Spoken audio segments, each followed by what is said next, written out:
Assalamualaikum warahmatullahi taala wabarakatuh. Perkenalkan, nama saya Dika Dipradana.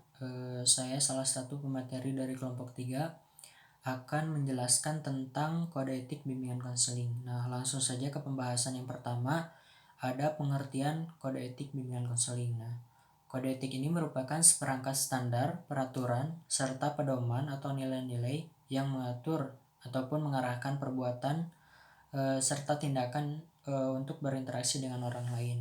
Nah, kode etik bimbingan konseling ini sendiri di Indonesia merupakan landasan moral atau pedoman tingkah laku profesional yang harus dijunjung tinggi serta diamalkan oleh setiap pelaku bimbingan konseling.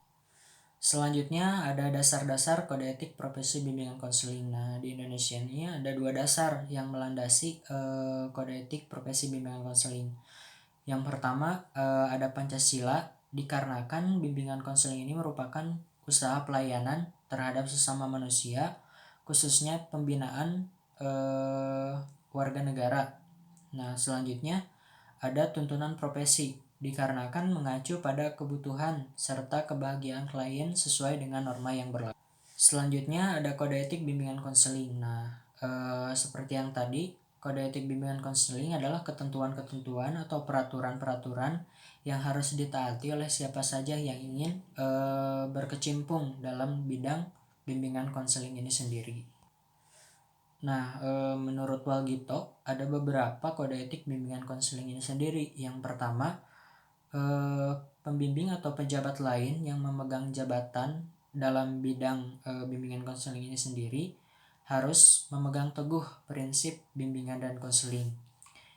Yang selanjutnya, pembimbing harus berusaha semaksimal mungkin untuk dapat mencapai hasil yang sebaik-baiknya dengan membatasi diri pada keahlian atau wewenangnya. Nah, jadi setiap pembimbing itu tidak boleh mencampuri wewenang dan tanggung jawab yang bukan haknya.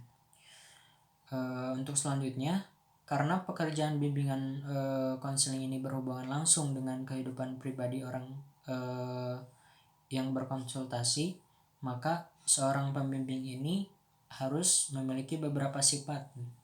Yang pertama, dapat memegang atau menyimpan rahasia klien dengan baik-baik, dengan sebaik-baiknya. Nah, selanjutnya menunjukkan sikap hormat kepada klien.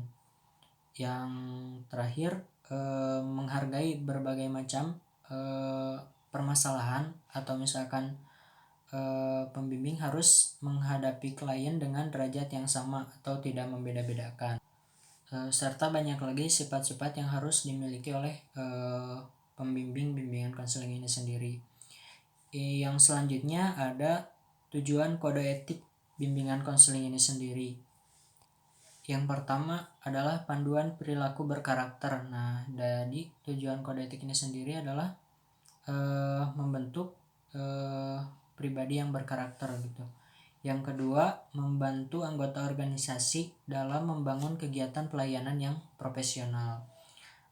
Jadi bimbingan ini dimaksudkan atau ditujukan untuk melatih atau membimbing supaya anggota atau misalkan klien itu menjadi lebih profesional. Yang selanjutnya ada landasan arah menghadapi permasalahan dari yang dilakukan oleh bimbingan. Selanjutnya ada manfaat atau misalkan perlunya kode etik profesi bimbingan konseling ini sendiri. Yang pertama, kode etik profesi dapat meningkatkan kredibilitas atau korporasi perusahaan, atau misalkan dalam hal ini individu yang harus meningkat kredibilitasnya. Yang kedua, kode etik profesi ini menyediakan kemungkinan untuk mengatur dirinya sendiri. Nah, diharapkan ketika sudah melakukan bimbingan, sang klien ini mampu mengatur dirinya sendiri atau bisa mandiri menghadapi permasalahan-permasalahan yang ia. Mungkin cukup sekian yang dapat saya sampaikan. Lebih dan kurangnya mohon dimaafkan. Wassalamualaikum warahmatullahi wabarakatuh.